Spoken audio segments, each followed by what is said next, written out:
प्रणाम। यह कहानी है अखंड ज्योति जुलाई 2020 से।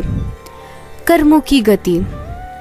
एक बार देवऋषि नारद अपने शिष्य तुबुरु के साथ कहीं जा रहे थे। गर्मी का महीना था। चलते चलते उनको प्यास लगी। थोड़ी दूर पर ही नारद जी को एक प्याऊ दिख पड़ा। उन्होंने उस प्याऊ से पानी पिया और कुछ दूर जाकर एक पीपल वृक्ष की छाया में बैठ गए। वे अभी बैठे ही थे कि अचानक एक कसाई वहां से 25-30 बकरों के झुंड को लेकर गुजरा। उस झुंड से एक बकरा सहज ही बाहर निकल आया और वहीं किनारे की एक दुकान पर चढ़कर वहां रखे कुछ अनाज के दाने खाने लगा। वह दुकान शहर के मशहूर सेठ की थी। अपनी दुकान में रखे अन्न को बकरे द्वारा खाया जाता देखकर उस सेठ का पारा चढ़ गया। उसने उस बकरे को पकड़ लिया और जोर से उसके कान खींचते हुए मारने लगा। वह बकरा कराहने लगा।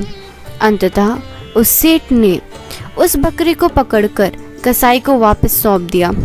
साथ ही उस सेठ ने कसाई से कहा कि जब तुम इस बकरे को हलाल करोगे तो इसे हलाल कर इसका सिर मुझे सौंप देना। कसाई ने यह पूछने पर कि आप इसका सिर क्यों चाहते हैं? उस सेठ ने कहा कि इसने मेरी दुकान में रखी बोरियों से अन्न खाया है, इसलिए मैं बदले में इसका सर चाहता हूँ। देवऋषि नारद यह सारा माजरा देख रहे थे। नारद जी को बड़ा आश्चर्य हुआ कि आखिर यह सेठ थोड़े से अन्न खाने के कारण इस बकरे के पीछे क्यों पड़ा है। आखिर बात क्या है? नारद जी ने ध्यान लगाकर देखा और वे सारा माजरा समझ गए। वे जोर से हंस पड़े। तब तुबुरु ने पूछा, गुरुवर आप क्यों हंस रहे हैं? जब उस बकरे को सेठ के हाथों मार पड़ रही थी तब आप दुखी हो गए थे, पर ध्यान करने के बाद आप हंस रहे हैं। भला इसका क्या राज है? नारद जी ने उत्तर दिया, यह सब कर्मों का ही फल है वत्स। इस दुकान पर जो नाम लिखा है शाला चंद सेठ, वह सेठ स्वयं यह बकरा ही है। शिष्य को नारद जी की बात सुनकर बड़ी हैरानी हुई कि भला यह बकरा शाला चंद सेठ कैसे हो सकता है? सेठ तो दुकान पर बैठा है।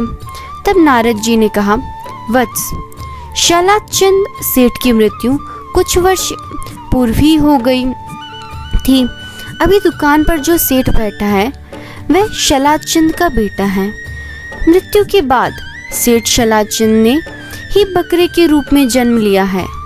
सेठ ही मरकर बकरा बनना है और इस दुकान से अपने पुराने संबंध और मोह और आसक्ति होने के कारण ही वह उस दुकान में जाकर अन्न खाने लगा था।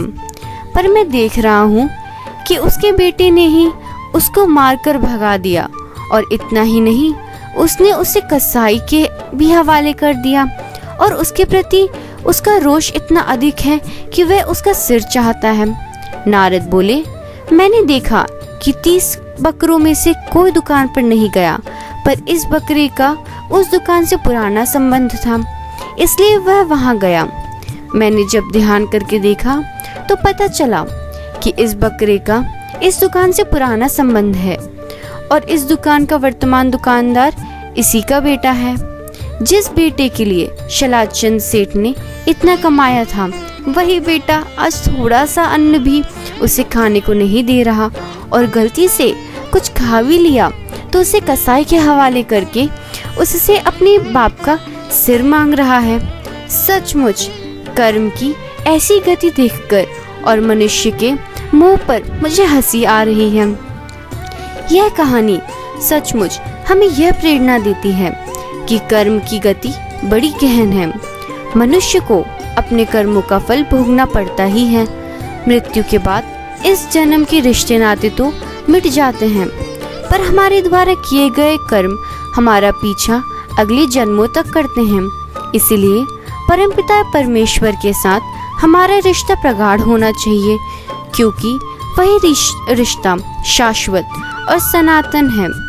हमें ईश्वर को कभी नहीं भूलना चाहिए।